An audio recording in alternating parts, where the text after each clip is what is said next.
Welcome to Learning with Lisa, Student Success Beyond Expectations podcast with Lisa Navarra, award-winning educator, consultant, behavior specialist, author, and parent. Welcome to Student Success Beyond Expectations. Are you feeling like you want to connect with your students more or even your own child more? Do you feel like if only they believed in themselves enough to have their own voice, to voice their opinion, to believe in themselves? Well, today we have a special treat because Paige Parker comes to you with 24 years plus of teaching experience, but it's such a wide variety of teaching experience that she has through pre-K, through high school years of teaching. She's also a yoga instructor, and she also has inpatient treatment experience. So her whole world has revolved around giving children who don't seem connected even with themselves a voice. And how do they get out there? And how, as adults, do we help them to connect with us so they can connect with themselves? So, welcome, Paige. Thank you. It's wonderful to be here. Paige, based on your experience, what are some of the really important messages or even lessons that you've learned? Connection is one of the big lessons that I've learned. I spend a lot of my time talking to my students about things that have nothing to do with education, about things that they're interested in, about their lives outside of school, about their activities or what they like to do. If they play video games, what video games they like to play. If they like to watch movies, what movies they enjoy, who their friends are, what they do. And I have found that as a teacher, building that relationship has been vital. I have kids who, might not normally open up to someone who will come and open up to me because I've taken the time to get to know them and to get to know who they are. And how does that help you as a teacher teaching the curriculum and instructing them academically? They respect me. They'll listen to me regarding academics because I've taken the time to get to know them as a human. And do you feel like this is something that is missing in their life, or do you feel like it's just something that should happen naturally? Talk to us about that. I feel like it's something that's maybe missing in education. It's not something that I was taught in school. It's not something I was taught in grad school. It's something that I just kind of naturally picked up and did. And I feel like more teachers, not all, some teachers do this and they do it very well. I work with a small tribe of teachers that are really good at connecting with kids, and we pass them between us. Because maybe I don't connect with one, or I'm struggling to connect with one, but I've got one of my other teacher friends over here who approaches kids in the same way that I do, will connect with that kid. And so we'll kind of bounce them between us based on need and whether or not we're able to get through, and maybe, what the kid needs at the time. Yes. And I feel like as educators, we need to look more at less at curriculum and more at building that relationship with those kids. Because then the curriculum comes easier for them too. Well, that's the main point, right? Because their schooling is like their job. So if we just left it at the connecting and then didn't bring in the academic piece, they know it. They know that, right? They know that they're not reaching their potential in that area. And so I would imagine when you weave and integrate the curriculum, you get a certain response. Can you talk to us about that response after building that relationships and connections? What then? With that, I have kids that'll do anything I ask them to do. Even if it's difficult? Oh yeah, even if it's difficult. And they'll ask for help if it's difficult. They'll be like, hey, I don't understand this. Will you explain this to me? Instead of saying, oh no, I don't know what to do. Yeah, and giving up. They push through and ask for help. Or if I can't help them, I'll find someone they know they can come to me and say, hey, I need help with this. And I may look at it and go, okay, I don't know how to explain that to you, but I know that these three people do. Which one do you want to go to? So really, right. So you're saying so much here. I got to break it down for our listeners here. So really, really, because it's deep stuff if we really think about it. So what Yeah. you're saying is that connections breed respect, and Yeah. that respect breeds perseverance. Yeah. And right. And then what you're really saying is, hey, you know what? There's not ego, and there should be no ego in education. Yeah, And absolutely. right. So if my style is different than what this child needs today, but I know my colleague has the same philosophy in connecting and style of education, but maybe has a different way of connecting with that character of a person, then here you go, because we're all here for kids. Is that what Yeah. you're saying?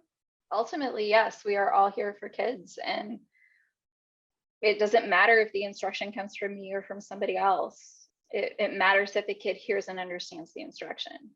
Because when they come back to you, how are they? They're much better. Yeah. They were, and if I don't know how to explain something, or if I've lost a little bit of that connection with them and I need to pass them on to somebody else, then they'll still come to me for things because Right. they know that I respect their individual needs. They may not be able to identify that. Right. Hey, that's why I like Park, because she does that. But that's what it is. They know that I respect them as an individual. And so they in turn continue to respect me.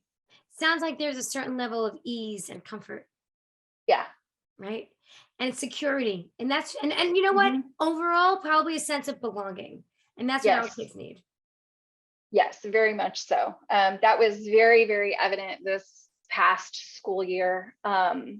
We had a student in the senior class who passed away, and he was one of the kids on my caseload. Wow. And one of the things that I do in my yoga practice is I work with people with grief. And so I kind of naturally hold the space for that. And it seemed like all of the grieving kids just flocked to me. Wow. And they were these tough, I'm not reaching out to anybody else, I just have my people kids. Mhm. And they were coming to me during their homeroom time. They would stop by my room during passing period. Some of them would like come to me during study hall. Hey, I just can't be in there right now. Can I be with you? And we would work things out. But yeah, it was really because I took the time and built those relationships when this tragedy happened. I was one of the people, there were a few of us, but I was one of the people that the kids went, I'm just going to hang out here because this is a safe space for me. You had a good reputation prior to that Yeah, of being that supportive teacher that they needed.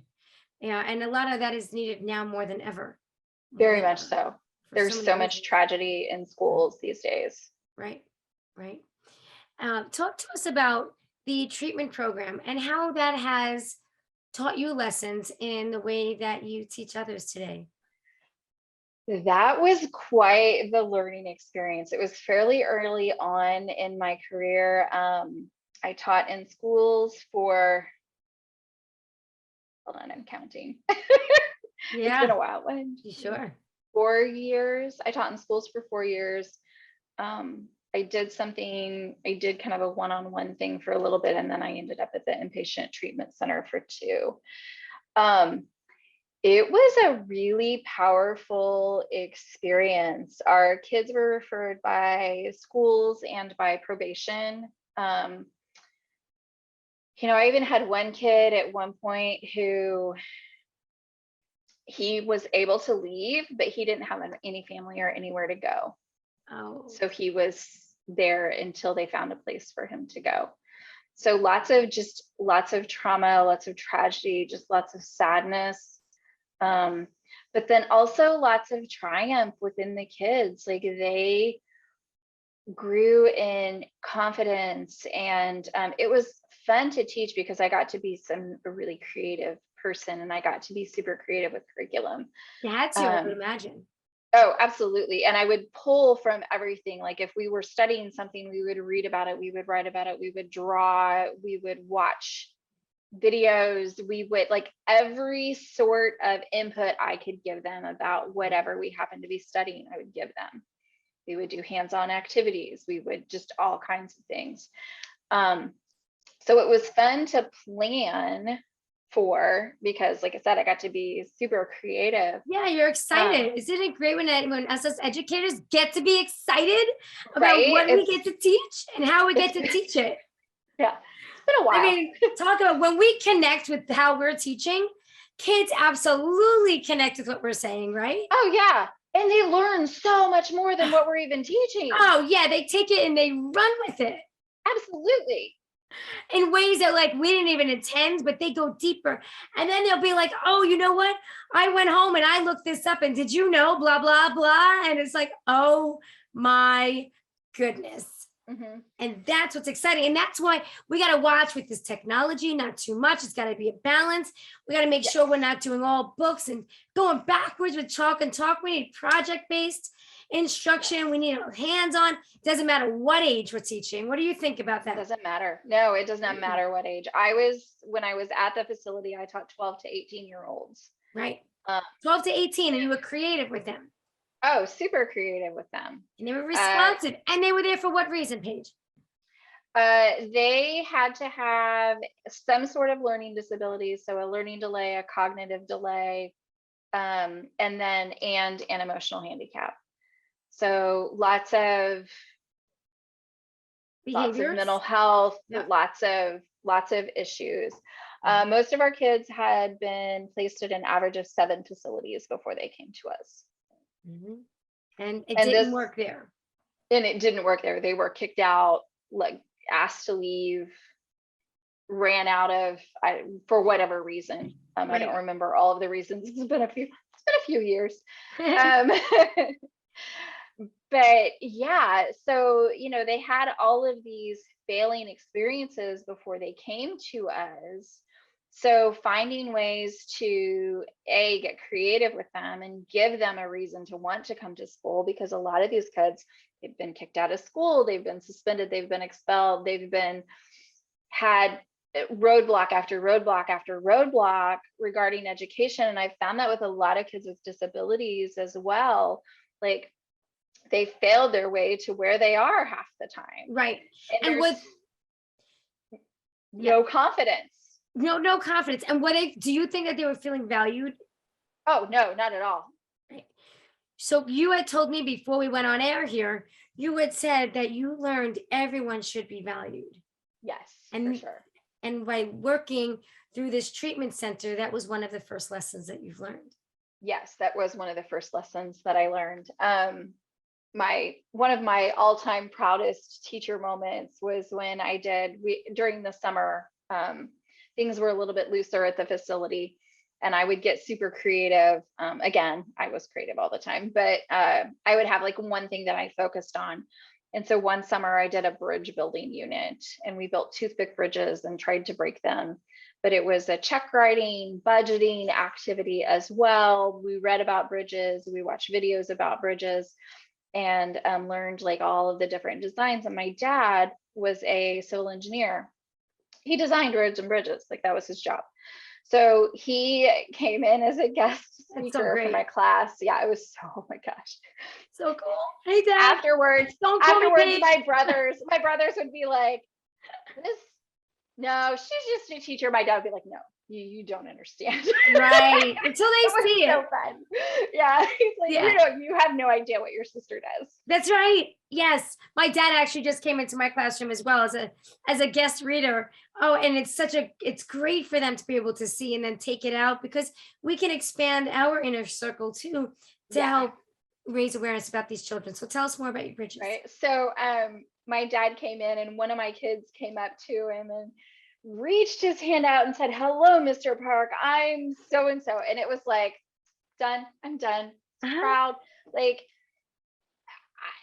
we talked manners. We talked, kindness, because, a lot of them hadn't seen. Yeah. They didn't know how to be nice to each other. They didn't know how to be nice to other people. They didn't know how to reach their hand out and shake a hand. Right. So we talked about a lot of those things, and it was really cool to just watch that unfold right in front of me. There's a lot of adults who won't go up to other adults and say, "Hi, my name is so-and-so. How are you?" and shake your hand, Yeah, absolutely. Yeah. So that was a really cool skill that my little boy learned. Talk to us today about what it is in your what does your classroom look like now, and how is the times today changed from prior years? Well, okay, so it's so different. I used to have a classroom. I used to be in one location. Kids would come to me. It was more like a resource teacher, and I taught individual classes as well. So I taught like modified math. I taught modified English back when I first started years ago. Today, I do teach an English language lab, so it's a support class. And then I also, because I teach high school, I also do credit recovery. So I work with kids who have failed classes previously. This is 100% online, but I am a cheerleader, a hand holder, and a butt kicker, Tell us depending about on what that, the kids because need. that's got to be tough, because you've got kids online who are lacking the credits to Right. graduate. So Yeah, how do you connect with them? Online is so difficult. it is. But they're in my room. Okay. They're in my room. They come to me for one period and they Okay. work on the computer in my room. Oh, gotcha. So Gotcha. I can go sit next to them and Great. have a conversation. Great. And it is like some of them really struggle. And this particular, we have several online programs at the school, and this one started, I think, about 6 or 7 years ago. I was one of the first teachers that taught in this particular program that we have. And they intentionally made it small. So my class is capped at 12 to 15. Mm-hmm. And they usually rotate in and out. We get a lot of fluctuation. So I have a small group. In fact, lately it's been like a 9 to 12. Like, it hasn't even been over Good. Okay. 12, which is really good. Yeah. So I can sit down with them. I can connect. I can have a conversation. I can talk to them about their class. I can talk to them about how they're doing. I can give them suggestions of, here, maybe you need to listen to the text instead of, because it's got built-in reader stuff for Mhm. everything. So the tests, the quizzes, the content can all be read to you. If they're working on like a math or even an English concept, they can bring it up to me and say, hey, can you help me understand this? And I can take the content and explain it to them. Mhm. If they need, so I'm there just to support. And it's interesting. It's actually one of my favorite places to be in my building. Because I get to wear a variety of different hats. I get to dig in and work with the kids. And then, sometimes you get the ones who you're just not sure how to get them motivated. Right. And so you try all of these different things to kind of help attempt to motivate them and see what works and what doesn't work and how this is going to happen. And it's fun. It's fun. It's fun to connect with the kids. It's fun to just, figure things out. It's fun to be like, you need to do da da da da da da da and butt kick. It's fun to go, woohoo, you made it this There it week, and is. do a little happy dance with them, and they look at me and roll their eyes, but that's okay. Do you see a thread or a common factor as to why these students have fallen behind? Yeah, a lot of them just don't like school. Mm. A lot of them don't try in class. A lot of them are kind of non-traditional learners. Mhm. Schools in general kind of cater to the middle of the road kid, and not necessarily the outliers. And these kids are outliers. Right. They're the troublemakers, the misfits, the misunderstood, Mhm. or labeled Henry's- as that. Oftentimes they're just misunderstood. Like somebody hasn't taken the time to get to know them and who they are and what they need. So now these are the symptoms that we're seeing later on in Mhm. secondary school of needs that were not met, Yeah. Yeah. Yeah. Could be from home, could be from school, could be from both, could be inner, whatever it might be. Lots Yeah. of times. Any combination of Yeah. that. Yeah. Yeah. Yeah. So what inspired you to be a teacher? This is a great story. I had been accepted into, I went to Purdue University, and I had been accepted into their computer programming technology program. Wow. Yeah, I was one of Does the not top sound 3 people. creative, Paige. It's more creative than I was programming. I was writing programs. Wow. Okay. As a senior in high school, I wrote a program for my dad's company to compute payroll, Wow. and it worked. Wow, it worked. Yay. I hope you got Yeah, an A in the class. I was one of the top 3 students. Yeah. Great. We were always, all of us always got A's, but we were vying for like who had the highest A. Yeah. And I was, one of those kids. I taught myself a programming language as a senior in high school. So I learned one in class, and then I was tutorial teaching myself another programming language. Wow. That's how into computers I was at the time. I was also at the same time taking this class called peer facilitation at my high school, and one of the requirements for the class was volunteer hours. In the middle of this, a local elementary school had caught fire. Oh. Lots of smoke and water damage from the fire. So they took all of the kids except for kindergarten, and they put them in my high school. Wow. And my teacher asked for volunteers to take kids from the resource room to their general education classrooms, and then pick them up from their general education classrooms and take them to the resource room. I got to be friends with the resource teacher. Oh, look at that. I would go in her room and volunteer during my study hall. Any free time I would have, I would go and volunteer in her room, because I just really connected with her. I connected with the kids. So I went for a day on campus, changed my major from computer programming technology to elementary education. Wow. And all because of that connection. Just all because of that connection. Yeah. Yeah. Went back my freshman year in college over spring break. I went back into her room and volunteered a couple of, I can't remember how I was there the whole week or just took a few days, and went in and worked with her again. My sophomore year in college, I changed my major from elementary education to special education. Big changes. Big changes. But you felt like it was the right thing to do. It was absolutely the right thing to do. I had a horrifying experience in a classroom as a sophomore. Because they put us out into classrooms pretty quick. And I was working at an elementary school local to the area where my college was. And the teacher really didn't allow me to interact with the kids. She wanted me to sit in the back of the room and grade papers. She didn't want me, she barely even wanted me to teach the lesson that I was required to teach. Right. And I didn't do, I was a glorified. No connection there. No connection at all. No. And that, honestly, that interaction is why I went from elementary education to special education. I think if I had had a good connection, I probably would have stayed in elementary. Well, the children you serve, thank you. Yes, they do. For sure. My high school kids are probably like, oh my gosh, I'm so glad you're here, Park.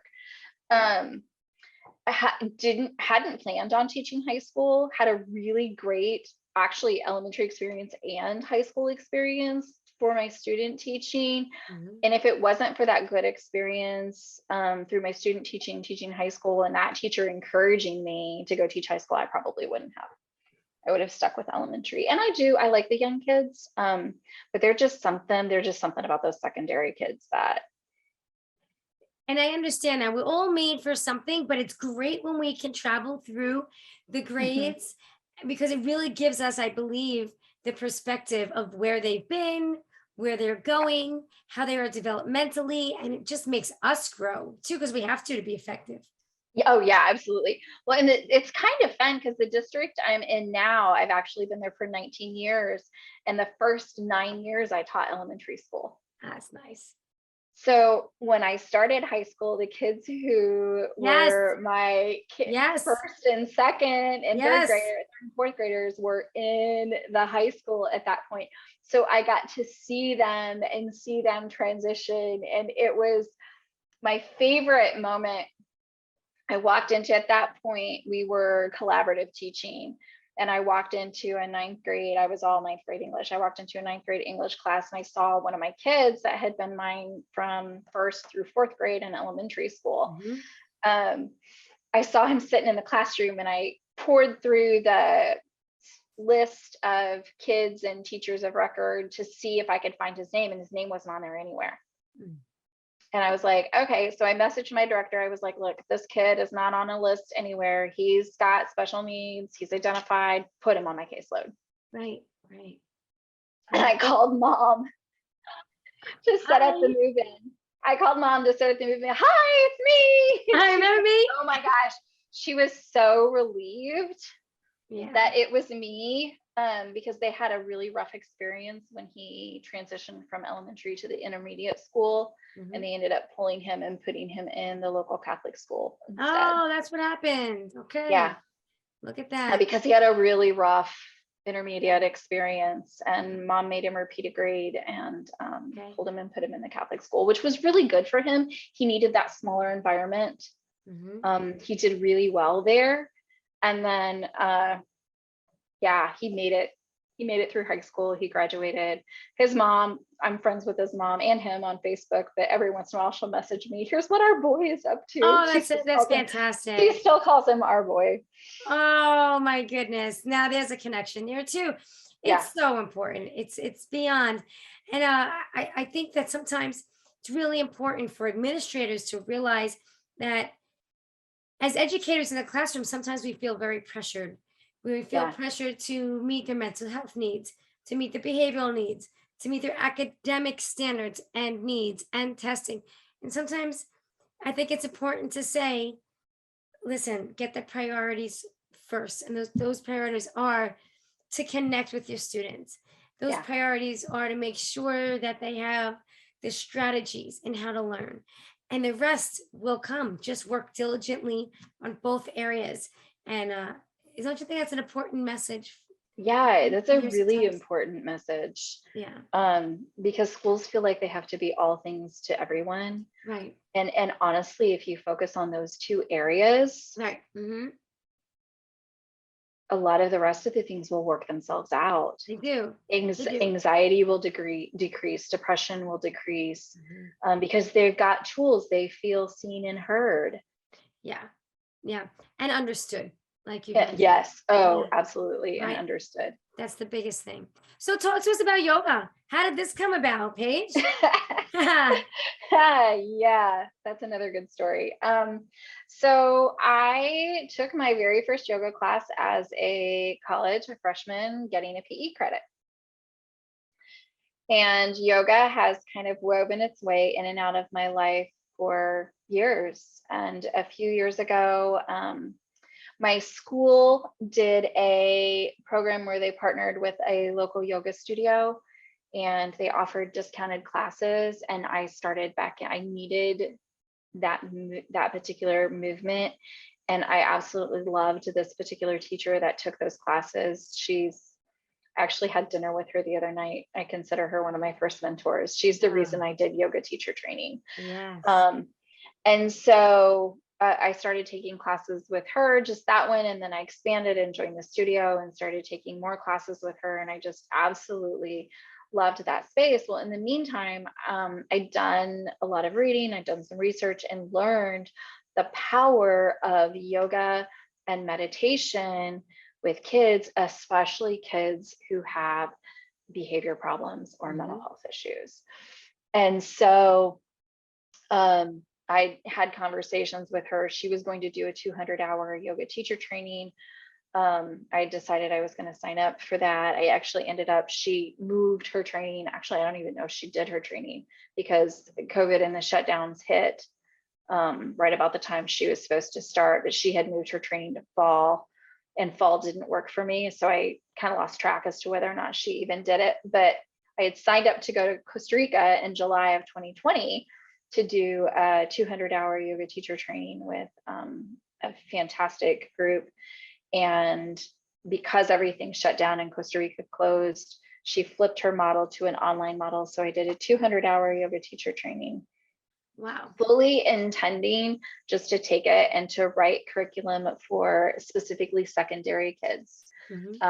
because there is curriculum out there, but I feel like it kind of lacks in the secondary area. And I wanted to take the secondary kids that kind of feel lost in the shuffle. So there are kids who might be a little misunderstood, kids with anxiety, kids with depression, like kind of focusing in those areas. Sure. And that was my full intention when I started in yoga teacher training. About halfway through, decided I liked teaching yoga. That's so great. So tell us about some of the kids that take yoga. What are the benefits that they gain from it, and just tell us a little bit more about that. Yoga is such a powerful tool because you're learning to connect with yourself. And a lot of our kids today have no idea why they're thinking and feeling what they're thinking and feeling. And they don't know how to separate that ego out. They can't identify what's ego and what's really true self. And yoga actually gives you that power.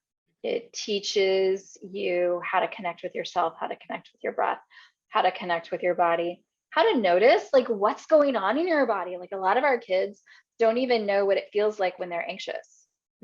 Yeah. And so you learn to identify like what different sensations happen within the body through the practices of yoga.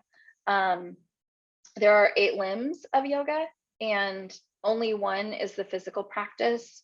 The others deal with the way you interact with your world, yourself, your breath, toward learning your inside self, connection with meditation, and connection with the divine.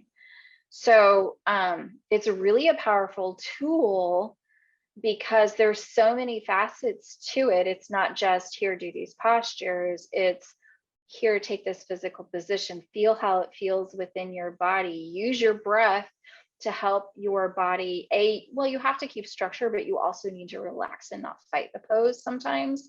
So learning those things and learning like different breath activities that you can do and what they do for your body, because there's some that'll rev you up. So if you're feeling a little sad and depressed and you need a little more heat, there are breath activities that you can do that will give you heat. If you're feeling a little riled up and you need to cool down, there's breath activities that'll cool you down. And a lot of them are just super simple that you can do when nobody is around. Or even, there are some of them, like I'll do this if I'm feeling like a little, just to release tension, I'll find myself just doing this. And sometimes it's just the hands and it's just a really quick action and nobody knows what I'm doing, but I'm doing that. Or sometimes I'll take a pause, especially if I'm not talking, and I'll just take a deep breath, slowly let it out, recenter and reground myself, and then go back to whatever it was that I was doing. Have you been able to have the opportunity to see some of your yoga students then enter into your classroom, and then the benefits that you see from the classroom to yoga to the classroom? Unfortunately, I don't teach yoga at my school. Well, maybe one day. But I have used some of the tools with some kids. Meditation is a really powerful tool to use. And I have a girl who would come to me who was not centered and grounded, very scattered, into lots of drama. And we would take 5 or 10 minutes in the morning and we would focus on our breath.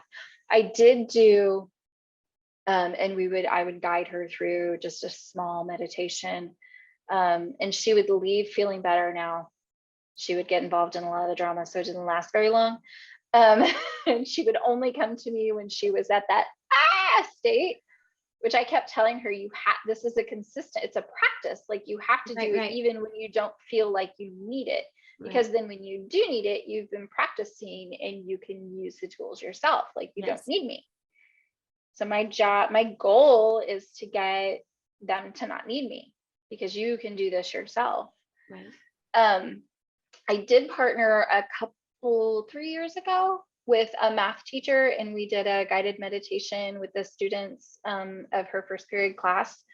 She had a really small class. We kind of wanted to experiment and see the impact that it would have. We did a whole semester together. about 3/4 of the way through the semester, this is probably one of the most powerful things I've seen.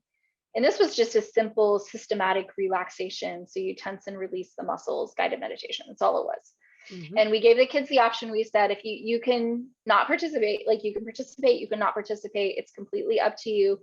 If you choose not to participate, just put your head down and let those who want to participate do it. Sure. Just sit quietly.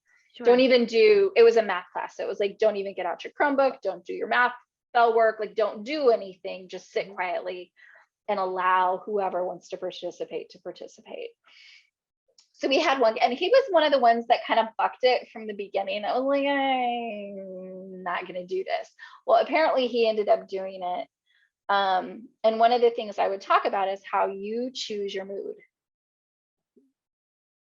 You choose how you feel. Like if and somebody does something, teenagers about this. Yes, teenagers. This is something. So I would talk about you choose your mood. You choose what you want to feel. Like if you want to be happy, be happy. If somebody does something and that disrupts your happiness, find a way back to your happiness. Right.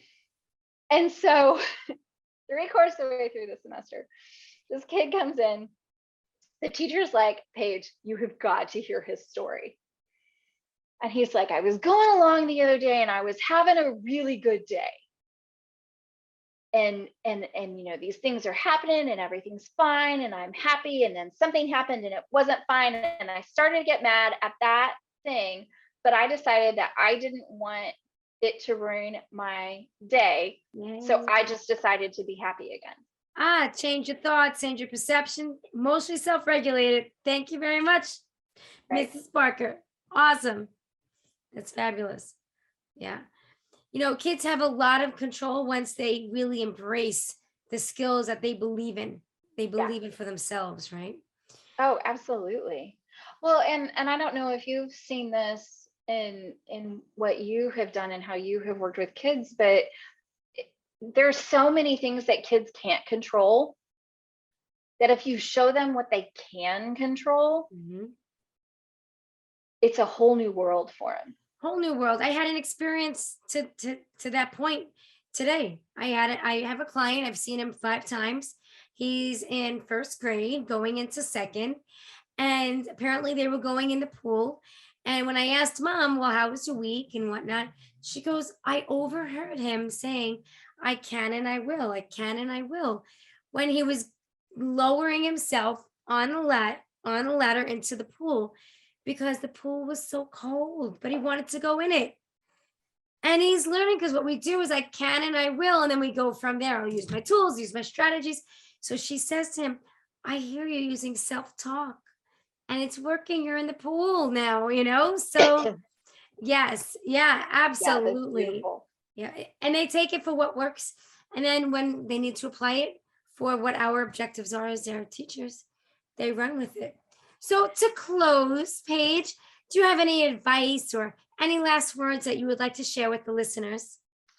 I would just say, you know, no matter where you are, whether you're a parent, an administrator, a teacher, a students, find a teacher that you connect with. Everyone else, connect with your kids. Find ways. Like, I know sometimes dealing with kids with disabilities can be extremely frustrating. And it can be, there are those I'm just going to bang my head against the wall moments, because that's what you feel like. But the more that you can connect and find a different level of perception with them, the easier that it'll become. Great. Well, thank you very, very much for sharing your time, your experience, your wisdom with us.